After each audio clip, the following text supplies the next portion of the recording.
مرحبا، كيفكم؟ ان شاء الله تكونوا بألف خير. معكم الشيف كوليت من مطبخ أكل بيتي. اليوم طبختنا كتير لذيذة من الطبخات المحببة على قلبي، هي الشيش بالفخارة.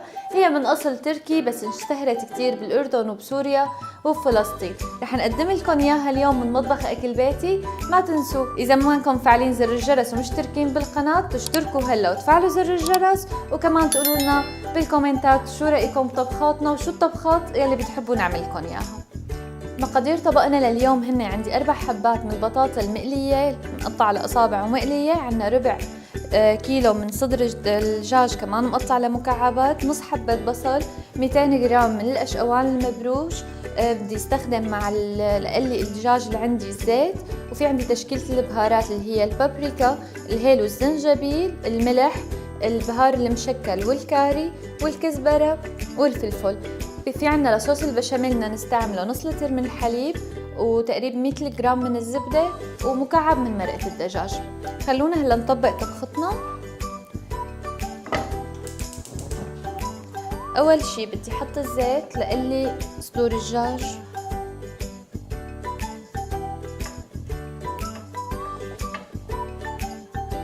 بدنا نحط البصل،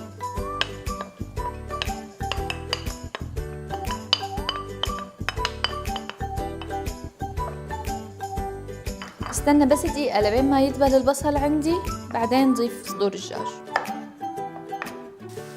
هلا بدنا نحط صدور الدجاج،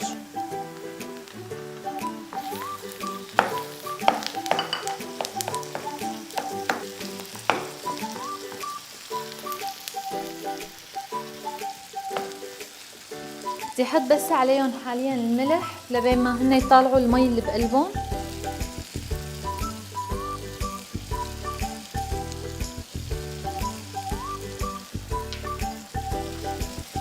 بدي اتركهم هلا ليتقلوا لارجع تبلهم.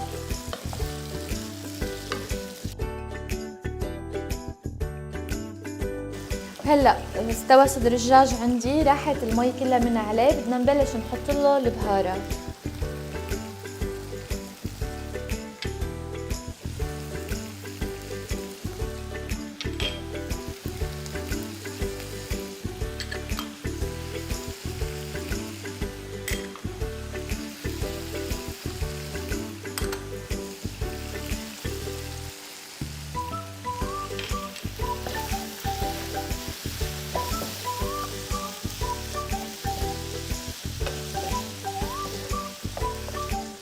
رح خليه بس لدقيقتين تقريبا، بس لبين ما هو يتشرب البهارات ونشيله. هلا هيك الشيش صار جاهز عنا، رح فضيه على جنب لنعمل صوص البشاميل. هلا بنفس المقلاية اللي نحن عملنا فيها الشيش بدي اعمل صوص البشاميل ليرجع ياخد من نكهة البهارات شوي. هلا بنفس المقلاية اللي نحن قلينا فيها الشيش بدنا نعمل البشاميل لهو ياخد من النكهة يلي موجودة بالتوابل. هلا بدي احط الزبدة،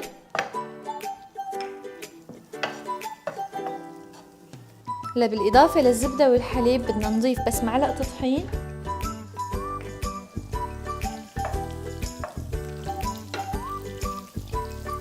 هلا نضيف الطحين، بدي اقليه منيح مع الزبدة وخليه يتشرب الزبدة الموجودة. بنخليه هلا هون يتحمص منيح.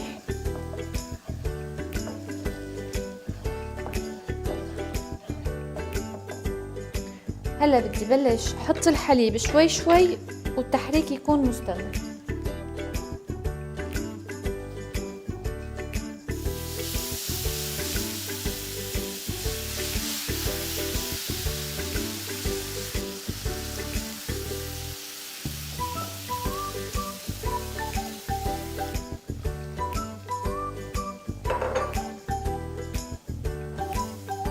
بدنا نضيف عليه بس هلا مكعب من مرقة الدجاج،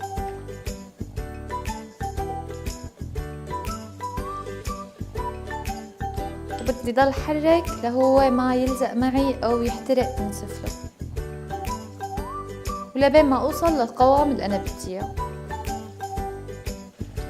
هلا هيك البشاميل صار جاهز عندي، بس بدي طفي هلا تحته ونضبضب هون لنحن نقدم. هلا هيك المكونات اللي عندي: صوص البشاميل، البطاطا المقلية والشيش والقشقوان. هلا بدنا نطبقهم على طبقات. هلا اول شي بدنا نحط طبقة من البطاطا المقلية،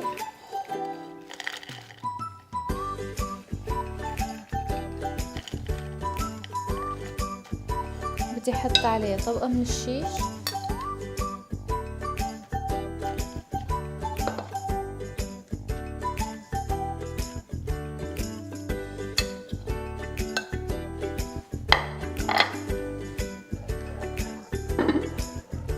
وشوي من البشاميل،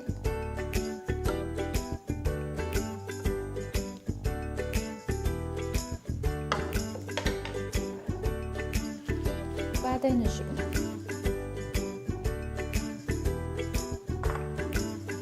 هلا وبنضل نكرر لنوصل لفوق.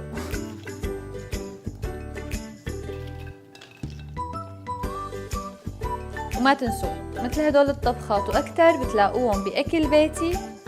ما عليكم غير انه تعملوا حساب مطبخ وتبلشوا تنزلوا صور لطبخاتكم على التطبيق ليشوفوها كل محبين الاكل المنزلي. وكمان اذا انتم بتحبوا الاكل المنزلي ما عليكم غير تعملوا حساب شخصي على التطبيق وتطلبوا كل شي اكلات بتحبوها وبتفضلوها من تطبيق اكل بيتي.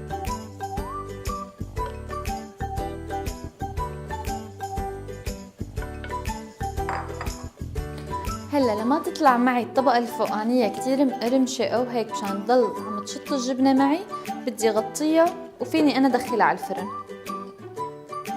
بس هلا بدنا نغطيها من البخار تبع البشاميل بتذوب الجبنة مشان تطلع الشطة تبعت الجبنة اكتر شوي. اكلتنا هيك صارت جاهزة. كانت اكلتنا شيش بالفخارة، هي قلنا من المطبخ التركي. ان شاء الله تكونوا حبيتوها وتجربوها على طريقة اكل بيتي. ما تنسوا كمان تشتركوا بالقناة وتفعلوا زر الجرس لان دائما نعطيكم افكار جديدة. كانت معكم الشيف كوليت والاكل بيتي. نشوفكم بخير.